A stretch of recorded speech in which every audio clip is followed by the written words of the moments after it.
O minun na lalpa sa fakro, ika butiyan lo pinan ka isame.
Ikolo na ang ay damda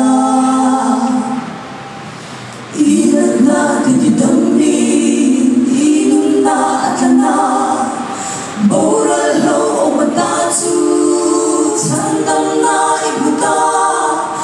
Ngilay-lay na nagintu Akong tirchin siya Lalabas o pagkilang rose